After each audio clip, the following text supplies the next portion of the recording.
Roast your coffee gently with those beans. Merrily, merrily, merrily roast. Coffee is more than caffeine.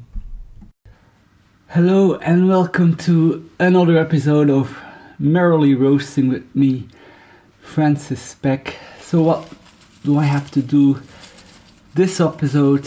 A lot of roasting, and this all thanks to my number one customer, basically, Adriaan, who has been consuming, let's say, most of my Brazil kilograms here. So I'm trying to kind of get it consistent for him. So what I actually do is first roast one batch for myself to get the machine in a kind of consistent state, because he placed another order of 1 kilogram, which is basically 6 batches that I have to do to end up with just above 1 kilogram of roasted coffee. And as you can see, I haven't plugged it in here in the kitchen, because doing these batches in sequence has become manageable in the kitchen, but it does start to produce a lot of smoke, kind of, getting misty a little bit, even if I'm doing the cinnamon roasts for him, because I have the impression he likes kind of more medium roast, but these Brazil beans, they darken more quickly than the other ones I have, so I'm using the cinnamon roast settings consistently with the Brazil beans. With the medium, it could already arrive at the second crack. So we'll move to the garage to do the actual roasting. All preheated here. Let's start with the first of actually 5 batches to get from around 1,250 grams. Oh, come on! What's happening here? Stuck in the... Okay. Here we go. That's 228, 44, 5 grams, and yes, just okay. 250 on the spot.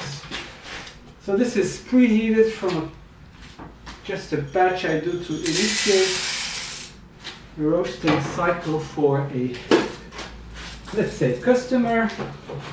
Although of course this is still a non-profit. There we go. That's set on the cinnamon roast. Spring is out and it is getting a lot nicer, but it's still more comfortable to be with the jacket here in the garage. The beans, I do keep them inside for the moment, so their core temperature should still be more reasonable. I don't know what exactly to expect from the weight losses, but you can actually still see me breathing, so I guess it must be around maybe 11, 12 degrees. And so I don't know what will be the impact for the Brazil beans on that, but I'll just also let it do its full cooling cycle, giving it a bit more time, like that. So Adriaan, he really likes this Brazilian beans. It was the first one he ordered, so he first time he asked 500 grams, then he went to a kilogram, but then when he asked for the second kilogram of Brazil, I said, maybe you do want to try something else for a change. So I proposed Guatemalan that I really like myself. In general, I seem to drift towards Guatemala for kind of taste, and I have the sweet spot for the marzipan or kind of a mango taste.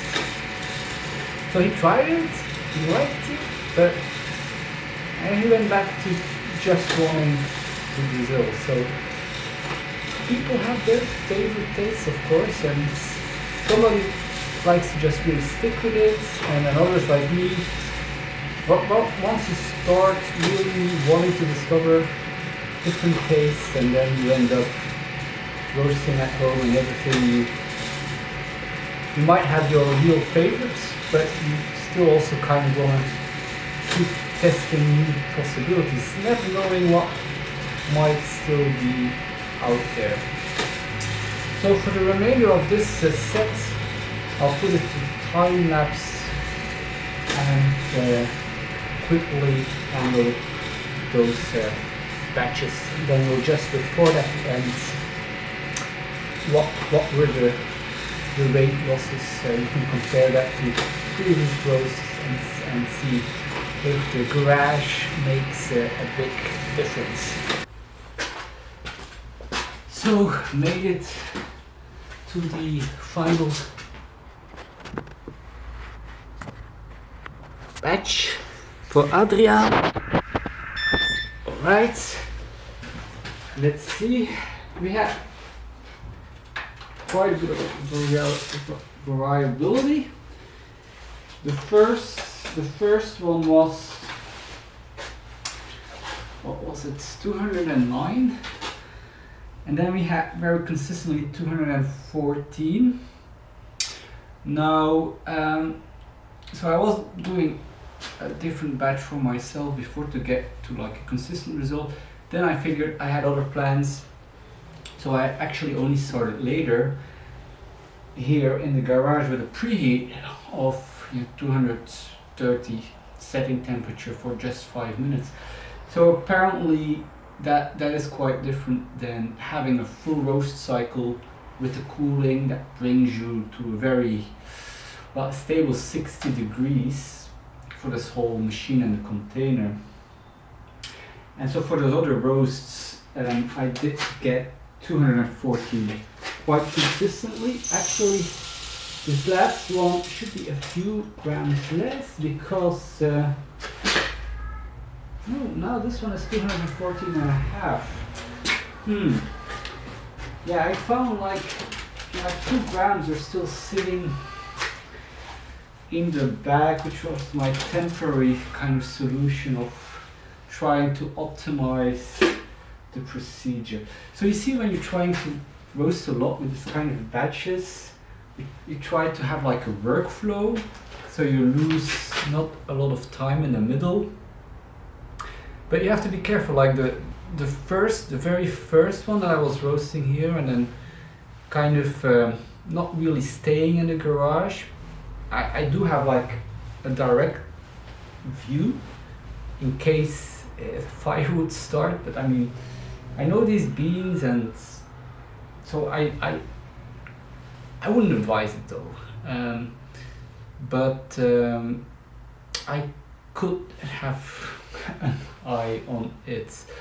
But more ideally, I probably should do like a webcam when I'm doing it like this, or set up office also here in the garage, for which I think it's still a little bit frisky. In any case, this is kind of I am happy being able to do this kind of 1 kilogram roasts. It ends up being, contributing to my costs 20 euros. So if I have just one customer like this that places an order every month, or if I have 2 customers like this, like in a year's time, I already have half of my costs back again. Not making any profit, but at least, stepping in a break-even kind of position, exploring the market, exploring, making customers happy? How feasible is it? At this point, there's no margin. This is just really the price of the greens, and then this machine devaluation and the electricity that needs to be provided to actually do the roasting. So I guess if you would have to calculate your working hours into something like this, it's impossible to offer these kind of prices, which begs the question, how is it possible that supermarkets can offer like this Brazil roast now ends up being €4.50 for around 250 gram. So some supermarkets offer cheaper coffee. How is that possible? If you know the answer, let me know in the comments. I continue this adventure of, seeing what's the best way to roast for myself and for others. Thanks for watching, and hope to see you next time.